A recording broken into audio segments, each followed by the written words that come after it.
When the Chaconies took me to the adoption agency, I remember being told to just sit outside the room and just wait.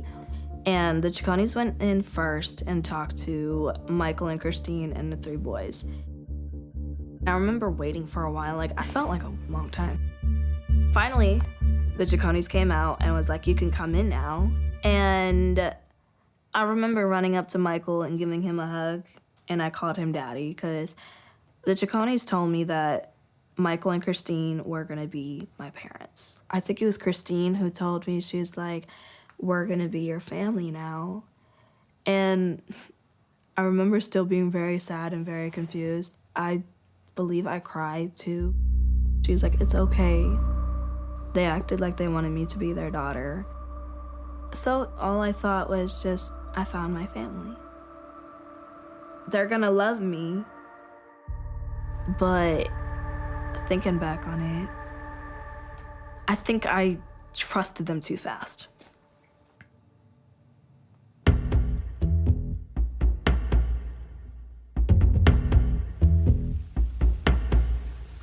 My name is Jackie Starbuck. I was the lead deputy prosecutor on the Estate versus Barnett cases. There are things I'm going to tell you that you probably have not heard from anyone else yet that are part of the truth. As we were conducting this investigation and talking to witnesses, it was clear that there was something going on that was unusual, to say the least. From the time that Natalia came to the Barnetts in April of 2010, there continued to be a pattern of saying, well, we don't know how old Natalia is. We think she's this age. We think she's an adult, when in fact they had been told repeatedly by multiple medical professionals that that wasn't the case. They were working to hide, really, that they ever had any connection with Natalia, because they also claimed that they didn't have any records at all about Natalia's prior medical history, and yet they were providing to the school system medical records from before she was with them. Michael lied when he said he never met the Chacones, and he lied when he said this was a closed adoption. A closed adoption, by definition, means no information about or contact with the prior family. Not only do we have Natalia's account of the Chacones and Barnetts meeting at adoption by shepherd care, but we have email exchanges between the Barnetts and the Chacones. And these email exchanges included the executive director of adoption by shepherd's care. They were talking to both families. There were also signed contracts. And the Chacones and Barnetts were involved in a legal proceeding within a few months of picking up Natalia in Florida because there were complications with the adoption. But for some reason, Michael hid this fact. And he led us to believe that Adoption by Shepherd Care was the sole adoption agency brokering the adoption of Natalia, but that's not true. We get this phone call out of the blue from Adoption by Shepherd Care. We get this phone call from Adoption by Shepherd Care. I have nobody to trust except for the experts involved. In this case, it's gonna be Adoption by Shepherd Care. But Gateway Woods was their adoption agency. Michael never mentions Gateway Woods. Why not? And I remember after we left the adoption agency, we went to Disney World. And I remember seeing the Chaconies, and I remember pointing them out. I was like, hey, it's Mom. And then Christine was like, that's not your mom anymore. I'm your mom now. And I was like, oh. Like, I didn't really know what to say to that. I was worried, like, I hope I don't do something wrong. We get to the hotel that night, and Christine's going to give our brand new daughter a bath. And I hear a shout from the bathroom. She says, Michael, look down. And Natalia had full pubic hair.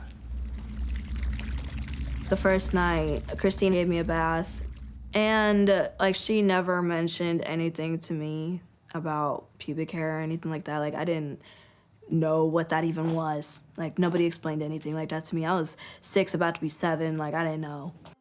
I don't know why they said what they've said. I don't remember Michael ever coming into the bathroom. Honestly, I don't. Like, I just remember Christine just helping me get dressed, and then we was getting ready to go to bed. I don't remember her, calling Michael or anything like that. I don't remember Christine doing any of that. I just don't understand why the Barnetts would say that I have pubic hair or anything like that, because literally, like, I didn't start noticing any hair until I was like 7, almost 8. But that doesn't mean that I'm this big monster. I was still a kid. Like, look, some kids start early. You know, that's what happens. Regardless of what happened in that hotel room, we do know that that event did not trigger any desire on the part of the Barnetts to return Natalia. Was this horror story by the Barnetts in the Florida hotel room about massive amounts of pubic hair really revisionist history as justification for re-aging her years later?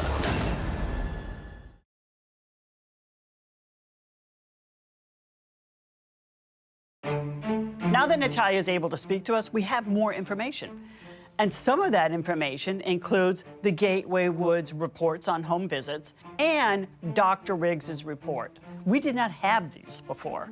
And this is how we learned the fact that the Barnetts were represented by Gateway Woods during the adoption of Natalia. Natalia was seen by Dr. Riggs, an endocrinologist, on June 3rd, 2010. What age was he saying that Natalia was? Okay, here we go. June the 3rd of 2010. So at that time, she was somewhere between the ages of 9 and 11 years old. And did you tell the parents this directly? Yes. Oh, yes. They were informed that we felt that she was a child. So this is like 5 weeks after she enters the Barnett household. They knew right away she was a child. Michael had to distance himself from Dr. Riggs in his report because the doctor specifically told him that Natalia was a child between the ages of 9 and 11. He also had to distance himself from Gateway Woods because Gateway Woods incorporated this information in their report.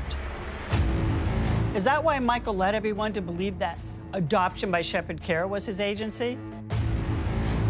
By leading others to believe that the adoption was closed, Michael guaranteed that few would question his story about the adoption. We know now this is not true, but it made a great cover story.